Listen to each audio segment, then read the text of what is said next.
for the delivery of much-needed humanitarian assistance. All right, hey guys, so this is the UN Security Council meeting on Venezuela. Sorry, I'm a little bit late on it. So the United States has already spoken, so I'm going to go live, and then, I'm going to go to the live portion.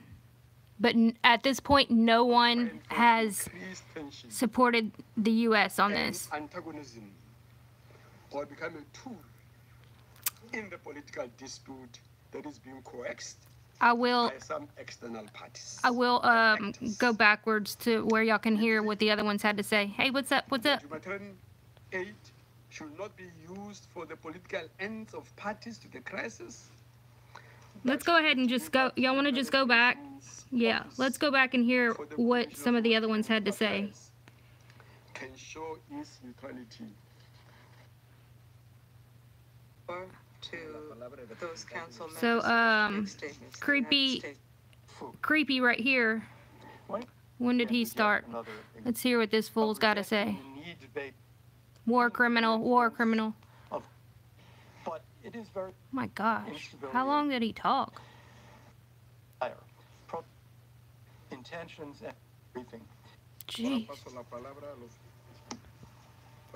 I now give the floor to those council members who wish to make statements. Can y'all hear it? Ooh, you got a notification, man. I'm moving up in the world. The Security Council, good afternoon. Thank you to Undersecretary DiCarlo for her very sobering and comprehensive briefing. I just want to say, how is he going to explain this ultimate failure of trying to overthrow a sovereign nation? I mean, there is no explanation. They screwed this so bad, which, of course, I'm glad, because I don't want our soldiers down there getting killed, because I want to make sure everybody understands my stance before I continue. Dang, a bunch of people got notifications? What? I want you to understand where my stance is. It's about no more war for oil, no more sending our sons and daughters as cannon fodder for these creepy psychopaths. Creepy war criminals. They're not willing to stand on the front line, but they were sure in the hell willing to send us and then risk freaking bombs coming into our backyard because of their nonsense. So let's continue. We are here today because of the de facto Maduro regime de facto to allow humanitarian aid to enter Venezuela on February 23rd, which led to... False. That's not what happened. Well, yeah, he did. Well, it is true. He did, he didn't want aid from the USAID, which is a slush fund of front group for these creepy criminals. Let's continue. Deaths, injuries, and violence on 2 international borders. Those actions once again showed the true intentions and nature of the Maduro regime. I'm going to have to keep stopping this because he's such a fool and a liar. If you have not watched my other videos, you will see the video proof of who actually caused these deaths and injuries. And it was not Maduro's military or militia. It was the opposition and our CIA-backed thugs. Armed gangs, thugs, and criminals released from prisons, what? mobilized to control the border. Oh, stop it. Their actions led Stop to the it. burning of humanitarian assistance rather than its protection. And while Venezuelans were shot and beaten and killed as they tried to bring food and medicine into their country, Maduro literally was dancing in Caracas. 4 people died. Holy crap. He's got to stop. 80 Venezuelans were injured, and it may be many more than that, after vigilantes from the regime opened fire. Protesters, oh my God, and journalists marched to the border to welcome much-needed aid. and were instead greeted by tear gas and rubber bullets. Oh, tear gas and rubber bullets? The United States and the international... Why? Why? Could that be because they were throwing Molotov cocktails at them? That might have something to do with it. Maybe I'm confused. Maybe because your CIA-backed thugs, opposition, groomed from George Washington University, Juan Guaido, and his thugs that y'all have enlisted and paid millions of our tax dollars. They were throwing the Molotov cocktails. We have it on video. All of it. But please continue, creepster. The community must support the Venezuelan people as they strive to reclaim their democracy. We should respect their constitution and their sovereignty, which is why we must support Juan Guaido's... Really? Yes, we must support their constitution, which is exactly why I'm fighting so hard for this and why everybody else should, because if they can do this to any other nation, which we've done in the past, I know people are going to say, oh, but we always do it. Okay, but it's not okay. So what Juan Guaido did is invoke Article 233 of their Constitution, which is completely erroneous because the only way you can invoke Article 233 is if a president is dead, sick, this and that. But let's pretend that Maduro was completely illegitimate. Okay, we're going to go with that. And they actually invoked Article 233. Okay, what does Article 233 say? It specifically says that the interim president will call for elections within 30 days. Did that happen? Absolutely not. 30 days have come and gone. There's no even talks of election. The only thing that there's talks of is how they're going to divvy up their PDVSA, which is their state-run oil group. That's the only thing he's done. So even if everything that they say is true and they invoked Article 233, it doesn't matter because he has not followed the actual article which calls for elections within 30 days. Interim presidency. And we must address the destabilizing results of Maduro's corrupt, fraudulent, and incompetent reign, which just this weekend brought instability and violence to the borders of two other member states, Brazil and Colombia. Wait. Maduro no. cronies and some I can't even handle this guy. Delivering humanitarian assistance is a political show and a cover for military intervention. That's exactly what it was. But it is very clear. Only the Maduro regime is using violence.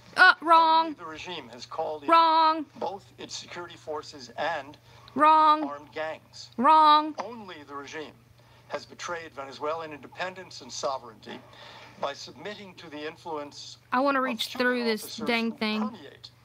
The security and intelligence agencies. Wrong. Only the regime has a history of using humanitarian aid as both a political tool for social control and a source for rampant corruption. No, that's what you all do. To maintain power in the current crisis. And is this? Continue to politicize aid via the CLOP program, providing benefits to his supporters while rejecting the needs-based focus assistance must, as Undersecretary General DeCarlo said, must have. Oh my God. Any additional time Maduro spends in power is additional time he will use to oppress the Venezuelan people. This has been proven. No, it hasn't. Again, and this weekend was yet another example. No, it wasn't. And when he was brought face to face with the truth that contrary to his false claims that aid was not needed, Venezuelan children were filmed by Univision combing through garbage to search for food. Oh, really? Really? When he was brought face to face with... So, let's pretend Univision isn't completely corrupt. Oh my God. Let's pretend that they're not. How about we talk about San Francisco? Sacramento, Los Angeles, Detroit, Flint, New York. How many children are on the streets of our country not knowing where their next meal is coming from? 16 million. That's half the population of Colombia. I mean, seriously, the people of the U.S. should be livid that we sent $20 million of supposed aid or whatever we sent down there and then allowed the CIA thugs to burn it up while we have actual starving kids here. They're starving people in Yemen that we're backing in Saudi Arabia. I mean, that Saudi Arabia is, we're all a part of. That's actual starvation. In Syria. But yet, these Venezuelan people, the only ones calling for this overthrow of this Venezuelan bullshit is the wealthy, whiter, they're whiter than the normal, you know, Hispanic origin people. Where's Black Lives Matter on this situation? Where's the Hispanic coalition or whatever? I don't want to turn this into race, but this is just ridiculous. And it's quite embarrassing. This stuff is all on video, and he's acting like it's not. That truth by Univision. What did Mr. Maduro do? He detained the journalists, seized their equipment, and ordered them deported. Oh, no. You mean because they were lying on... Are you kidding me? We currently have a U.S. American in custody because she's speaking against y'all's nonsense. How about Danny Casolaro? Oh, let's not talk about all the journalists that have been murdered for speaking the truth here. Let's speak about this one that was detained or deported. They were detained for 2 freaking hours. You can't blow this up, you creepy war criminal. And the sad plight of millions of Venezuelans remains. We are grateful for the leadership of our partners in supporting humanitarian assistance for the people of Venezuela and supporting their demand for democracy. The European Union, Argentina, Brazil, Canada, Chile, Colombia, Guatemala, Honduras. Those are all places that we put in our own U.S. puppets. That's funny. That's funny. And especially Colombia, because they kill a journalist or social leader every other day.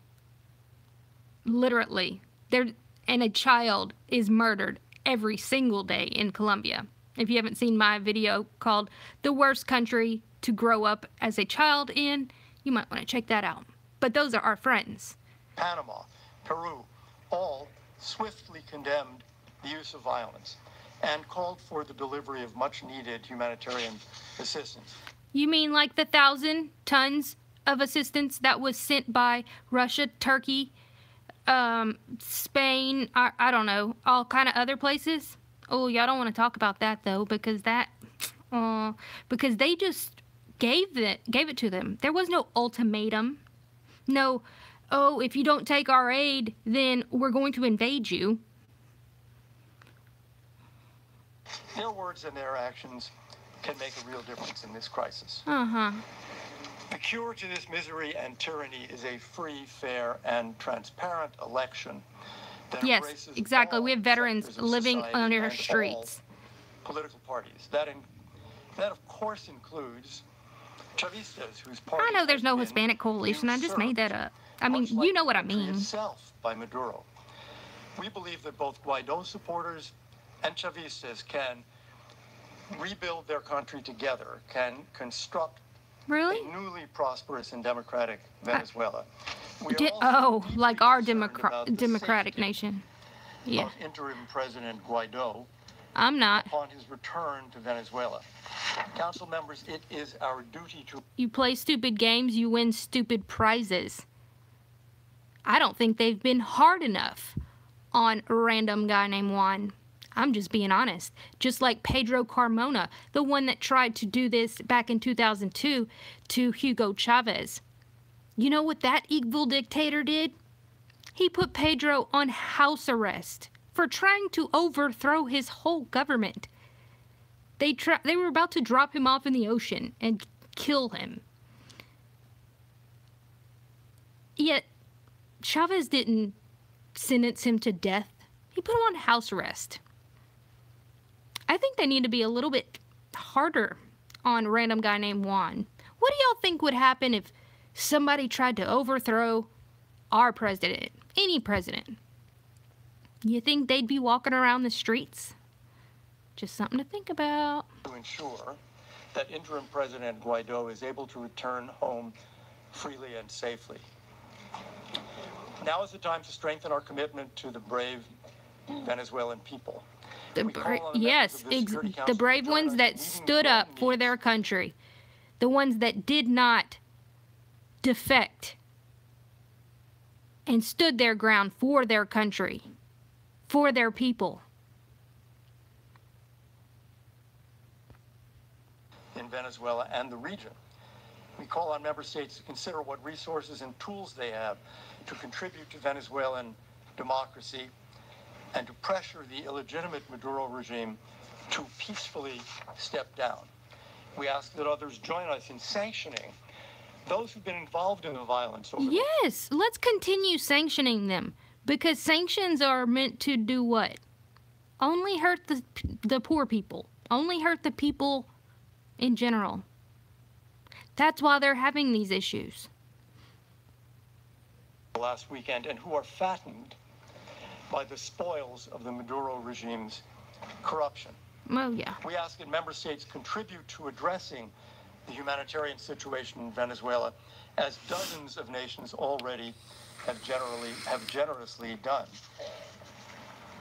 And we ask that you recognize the nature of the Maduro regime and question the purpose and likely outcome of so-called dialogue. Yes, I do question it. Block and burn donated medicine and bread than see it in the hands of Venezuelan children. Ask Jorge Ramos of Univision about the value Nobody believes of you. Dialogue with Nobody believes you. And begin to rebuild their country. Let us resolve to give them that help. Shut up. I thank the representative of the United States. I now give the floor to the representative of Peru. Thank you very much, Mr. President. We welcome the holding of this timely meeting and the important information provided by Mr. Carlo. Peru, along with governments of the region, which are members of the Lima Group, met yesterday in Bogota, and we have adopted a statement on this serious crisis affecting Venezuela. That has been transmitted to you to be distributed as an official document of this council, and they turned on us. Points are the focus of this statement. In that statement, the Lima Group has condemned the violent retaliation by the illegitimate regime of Nicolas Maduro. Oh no, this one, guys, which has disregarded the suffering of the Venezuelan people and the appeals from the international community, and last week halted the arrival of basic necessities as well as international aid. These deliberate actions have led to deaths and injured people along the border with Colombia and Brazil. Let's see how far we are. During the Ooh, Russia. United States of America. Let me make something clear. Venezuela. Russia, it isn't somebody that's like exactly our friend. So we got to keep an eye on them. But they are doing a very good job with this. Let's see what they have to say. I now give the floor to the representative of the Russian Federation. Thank you, Mr. President. We wish to extend our gratitude to Madam Rosemary DiCarlo, and we welcome the Foreign Minister of Venezuela, Jorge Ariaso, in this hall. Exactly. The IDF is in Brazil. That never can mean anything good. Ever. And so I think what's about to happen is they're going to essentially just turn on the U.S., all of them, because if you don't know, Israel, Russia, and even Iran are all working together, and China, working together using the money that we give Israel to create these backdoors in all of our technology. And they're playing us. It's bad. I'll do a whole video on that. Or just watch Brendan O'Connell. Whether you like him or not, he's a little bit rash, but he's right. Fully agreed with, I would have agreed with my German colleague that the topic for today's meeting should have been threats to international peace and security. Threats to Venezuela by a host of states, but I think that in fact this is an issue which should be called differently. Today we should discuss a situation not within Venezuela but around Venezuela. Today we are once again present at another act of a spectacle that the United States has created around Venezuela. For those who are distracted, I will briefly recall the content of the previous series. The previous episodes. In an independent Latin American country, there's an imposter friend that turned up, and on the streets he proclaimed himself to be president of the country, and immediately, several minutes later, was acknowledged as such by the United States of America. The European and a number of Latin American countries hesitated, and then they too acknowledged this individual as president. The legitimate leader of the country, Nicolas Maduro, in the view of this group of countries, won during the elections last spring in an unfair way because the over here it's all chaos. Russia, China supporting Maduro just because businesses, opposition leaders, because it's a failed government. Withdraw from the election naturally has not been I'm sorry, I don't believe you. I think. Or let me explain this. I want to pause this because I keep getting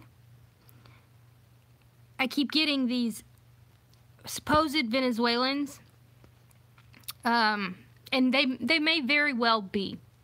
You may very well be Venezuelan, okay? But look, I've been researching this for a year. There's been people on the ground that are showing what's actually going on in Venezuela. Besides that, we know the unfortunate truth of what we have done to every single Latin American country. And Venezuelans just next on the chopping block. So even if you are Venezuelan, please listen to me. Listen carefully. We implemented sanctions on your country to try to get Maduro to look bad. It didn't exactly work. So we doubled down on those sanctions. We flooded the oil market, us and those great people in Saudi Arabia, flooded the oil market to where 12 countries had to go get loans to save their country. But could Venezuela? No, because we had sanctions on them. And I understand, even if you are Venezuelan, I want you to understand what actually happened. We've done this in countries before. And you need to understand the truth. This is not something I'm proud to say that my country has done, but it's DC. And honestly, you should be excited that people are standing up for you.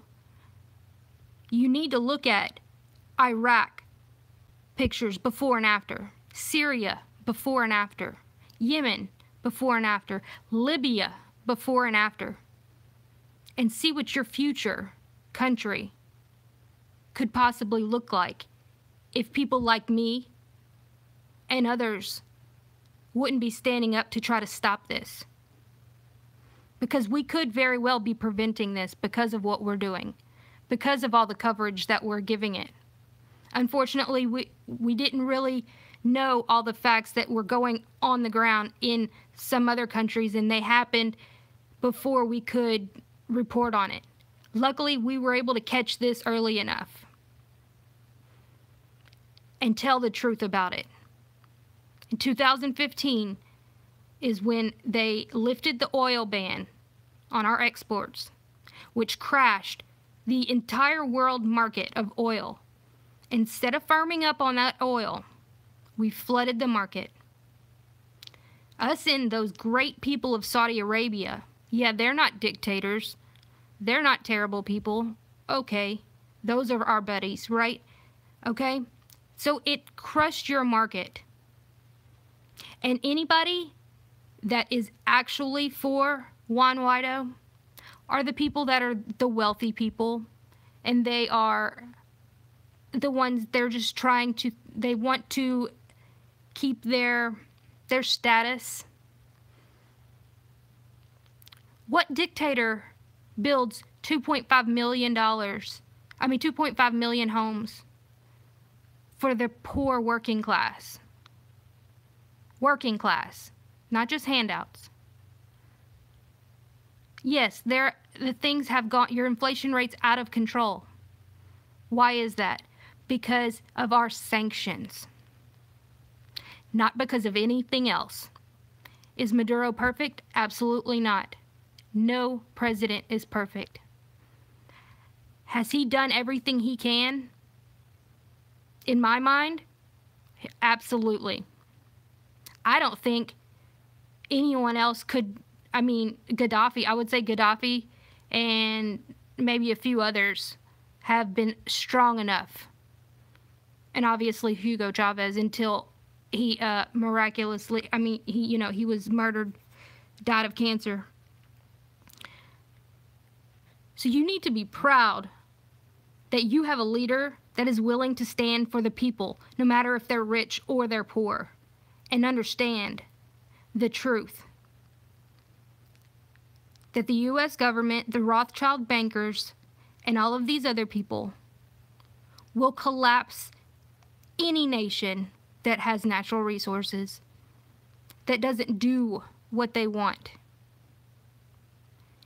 It's embarrassing for me as a veteran to say these things, but I refuse to lie about it, because we can change this. We don't have to be what our forefathers fought against.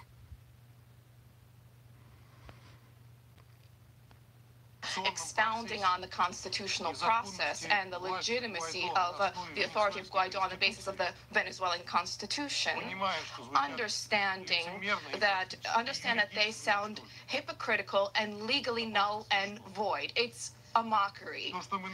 What we observe is a trampling upon the law and constitutional rights. Are you not ashamed of saying this? Do you not understand that it's clear in any event to all? Not a single self-respecting jurist or a judge would sign on to this mockery, this disrespect for law as such. At least read the legal conclusions of the German Bundestag and its legal service. Everything there is clear. In parallel, there are moans and groans about the horrific economic situation in Venezuela, starving civilians and skyrocketing prices. And it is said that Venezuela needs to be saved at any cost for the sake of its own citizens. The fact that this country has since 2013 been targeted by American sanctions, which largely are the reason for the current economic situation in the country, is of course hushed up. The fact that the overall damage to the country's economy as a result of the sanctions amounts to $345 billion US, of course, is also passed over in silence. And now what we have is that the situation they don't understand they'd be giving up their country. And Washington is blaming President Maduro for all the ills in the country and organizing an operation entitled the Delivery of Humanitarian Assistance. Its Not everybody wants to rule the world. 23 February, when in Cucuta, Colombia, an unverified American cargo reached the area, which was not requested by the authorities, and there was an attempt to illegitimately transfer this illegally to a neighboring state using civilians as human shields. Legitimate authorities of Venezuela are performing their duties for the protection of the state border. They mobilized their security forces who implemented a sole objective to ensure the inviolability of the border. Video images of what took place clearly show that people moving from Colombian territory were aggressive, and they initially provoked Venezuelan military personnel and troops who were on duty. At that point, the first victim from among the demonstrators emerged, an individual. All right, so I'm going to stop it here. My kids are about to get home from school, but you can go right here to watch the rest of it. But, I actually like Russia. Well, me too, but the unfortunate fact is that they are playing countries against each other. I wish they weren't, but you're welcome. And please, if you are actually Venezuelan or you still don't understand what's going on, watch my other videos. I have an entire playlist called PSYOP of Venezuela right here. The truth about Venezuelan PSYOP. I have all of these videos that I've been doing for over a year. All right. Y'all have a great